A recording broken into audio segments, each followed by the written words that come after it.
Halo teman-teman, kali ini saya akan nge-review buku yang berjudul Model Pengembangan PAI Berbasis Multikultural. Penulisnya yaitu Dr. Kasinyo Harto MAG. Jadi, intisari pembahasan buku ini itu membahas betapa pentingnya multikultural dalam dunia pendidikan.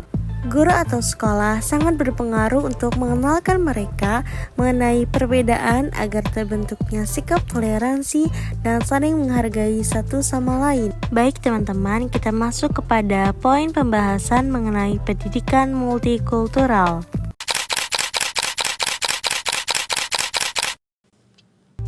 Baik teman-teman, kali ini kita akan membahas mengenai pendidikan multikultural.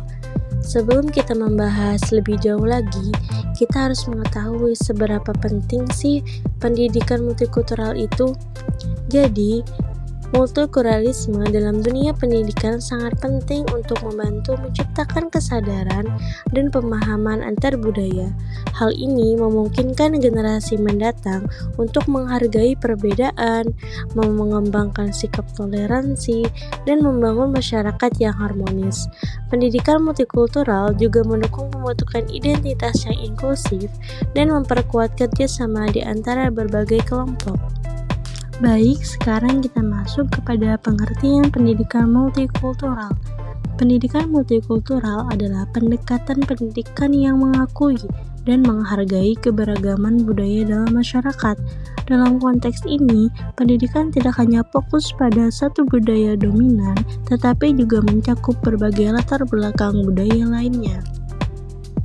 Baik, sekarang kita masuk kepada pengertian pendidikan multikultural.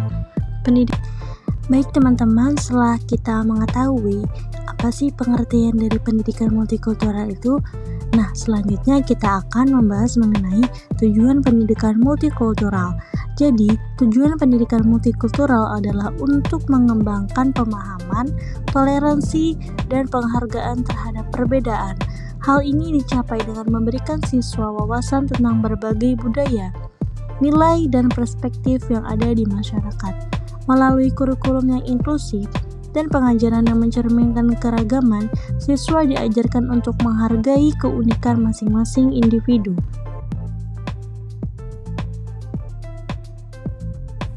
Baik teman-teman, kita masuk lagi kepada aspek penting pendidikan multikultural. Jadi menurut James Banks dan Mastato, terdapat 5 dimensi pendidikan multikultural yang membantu guru dalam mengimplementasikan program untuk menghargai perbedaan siswa. Yang pertama itu ada content integration atau dimensi integrasi.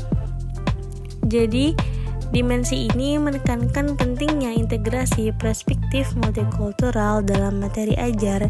Isi kurikulum harus mencerminkan beragam budaya dan sejarah, serta memasukkan kontribusi dari berbagai kelompok etnis. Hal ini bertujuan untuk memberikan siswa pemahaman yang lebih utuh dan menghargai keberagaman budaya mereka. Terus yang kedua itu ada knowledge construction atau dimensi konstruksi pengetahuan. Jadi dimensi ini berkaitan dengan bagaimana siswa membangun pemahaman dan pengetahuan. Proses pembelajaran harus melibatkan siswa dalam eksplorasi dan diskusi yang mendorong mereka untuk membangun pengetahuan secara aktif dan mempertimbangkan latar belakang budaya mereka. Dan yang ketiga itu ada prejudice reduction atau juga disebut sebagai pengurangan prasangka. Jadi fokus pada dimensi ini adalah upaya untuk mengurangi prasangka dan stereotip di antara siswa. Pendidikan multikultural harus mencakup strategi untuk mendidik siswa tentang perbedaan, meningkatkan kesadaran, dan mendorong sikap saling menghormati di antara individu dari berbagai latar belakang. Yang keempat ada equitable pedagogi atau bisa disebut sebagai pendidikan yang sama atau adil. Jadi dimensi ini menekankan perlunya kesetaraan dalam akses dan kesempatan pendidikan. Setiap siswa terlepas dari latar belakang budaya atau sosial harus mendapatkan pendidikan yang berkualitas dan adil. Lalu yang terakhir ada empowering school culture and social.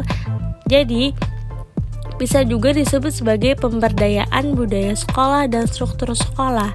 Nah, dimensi ini berfokus pada pentingnya menciptakan budaya sekolah yang inklusif dan mendukung. Struktur dan kebijakan sekolah harus mencerminkan nilai-nilai multikultural serta memberdayakan siswa dan komunitas untuk berpartisipasi aktif dalam proses pendidikan.